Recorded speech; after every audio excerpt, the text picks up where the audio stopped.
Welcome to On the Trail. I'm Steve Evans. In today's episode, I'm going to show you something called the WLQ1, aka the world's lightest quilt version 1. So you're wondering what this is. You can go to the R&D section on my website, take a look at some pictures and a few of the specifications. Of course, I'm also going to cover all that information in this episode. I get many emails regarding this product. Questions like, how big is it, how it was made, and how does it loft up when I pull it out of the stuff sack. So what I'm going to do for you today is I'm going to show you an in-depth close-up view of this product. And to start, I'll pull it out of the stuff sack and show you how it lofts up. Although the majority of it is made of Cuben fiber,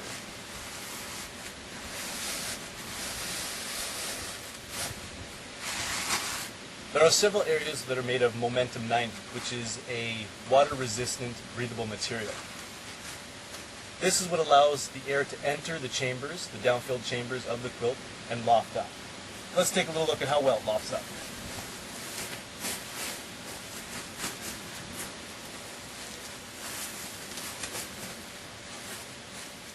Well, there's probably many of you that are interested in the specifics of this quilt. Let's take a closer look. You can see that the inside is made of Cuben fiber.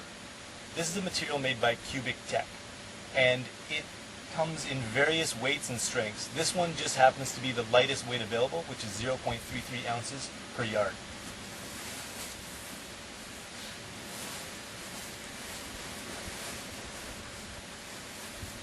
The top is also made from the same weight Cuben fiber, except the middle has an 8-inch strip of Momentum 90. As I mentioned before, this is what allows the air to enter into the baffle chambers. The baffles, as in the material which is sewn from the inner shell to the outer shell, and the down is inserted in between, they're also Cuben fiber, which again leads to why the Momentum 90 was so important in this quilt. I had a round footbox made. I believe the specification was about 15 inches. Looking at it now, it might be a little bit longer. But this is obviously where your feet go. And again, all made of Cuben fiber. So a Momentum 90 circle was sewn on the bottom so that this area here, air could enter and it could loft. If you're familiar with quilts, you know that many of them come with straps on the back of them. And this allows you to kind of snug the sides under around you if it gets a little too much. So what I had is I had Tim put just two small elastics with cord locks. This allows it just to be snug around my back as I typically don't use them, as I said. The top is significantly wide, you can see, and there's a snap. When I snap this together, the head is obviously in here. This allows it to be cinched around a little bit more in cold weather. Just for size reference, I'm actually about 6 foot 3 inches tall and 185 pounds. And I had this quilt made specifically to my dimensions. Across the shoulders, I'm looking at a 46-inch width. This is plenty of room for somebody my size. Halfway down the quilt, at the hips, about 40 inches, and the circumference of the round footbox, 32 inches. I had a total length of 74 inches, and they're about 5-inch baffle spacing, I believe. The baffle height is 1 1/4 inches. And of course, on my scale, this weighs 11.01 ounces. If you take a look at the Nunatuck website or the Jacks Are Better website, you'll see that none of their quilts, assuming the same specifications, which is with 8 ounces of down, by the way, does not come anywhere near these weights. This is by far the world's lightest quilt. Now I realize that some of you may not actually know what a quilt is, or maybe you're unfamiliar with the quilt. You go online and Google camping quilt or sleeping quilt. There's a number of companies that make them. But basically what it is it's a sleeping bag minus the zipper and not sewn up. So in this case, like I said, typically a sleeping bag would have a zipper for this full length here, allowing you to get in and out and zip up. For me in the past, I've gotten used to living without the zipper, and there's many benefits to it, very much personal preference. But some of the benefits that I like are the ease of getting in and out of it, especially when you're in a bivvy. You can just kind of get in and snug it around you. And of course, the venting options. So now that we have most of the specifics out of the way, I'm going to show you a guy like me who's 6'3", 185 pounds, getting inside this quilt. That way you can really see the size or how it works. Basically, you're looking at just sticking your feet into the round foot box, like so. See if I got enough room here. And pulling it up. Tuck it slightly underneath.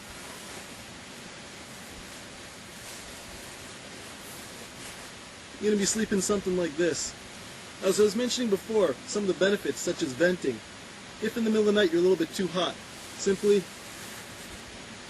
allow some of the air to exit from underneath this. When you get cold again, pull it back. If it's absolutely freezing, what you're going to want to do is you're going to want to buckle your little thing up.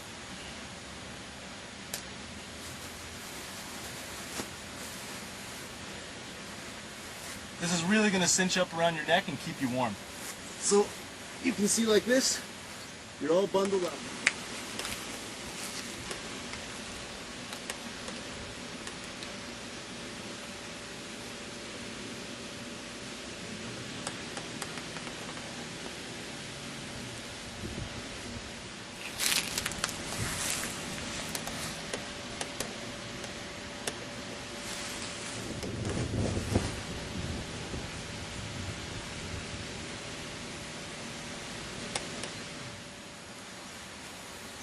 In the morning when you want to get out, slip it off, undo your button.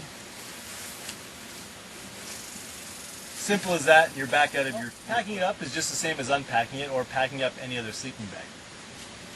Take your stuff sack back out. As I mentioned before, this is a medium.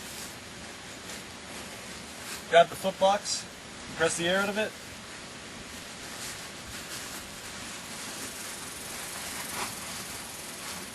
Back into your stuff sack. Now, you're probably asking about durability issues. This is, as far as I know, the lightest weight waterproof material that's available. As I said before, it's called Cuban fiber, 0.33 ounce per yard. There will be some durability issues. If you have Tim make one of these for you, be aware that you're not going to be able to throw this thing around as much as you would, say, any of the other sleeping bags out there that are using the Pertex Quantum, let's say, or the Momentum 90 for the entire thing. That's a much thicker fabric. It's very much stronger in a sense that it will take a little bit more abrasion. Cuban fiber is perhaps not the best abrasion-resistant fabric out there, but for a sleeping bag, most of us are babying them anyway. I mean, this is not a cheap piece of gear, and any high-quality bag out there or quilt is not going to be cheap either, so you have to take care of it.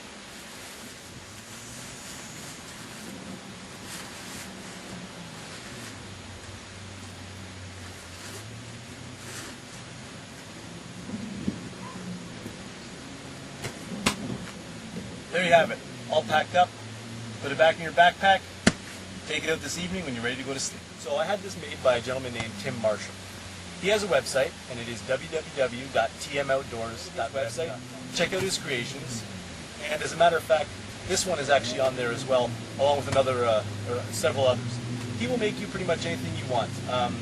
Now, he obviously specializes in custom outdoor gear. However, I'm sure if you wanted something else, it wouldn't be a problem either. Although right now, this may not be a product that is readily available for everybody.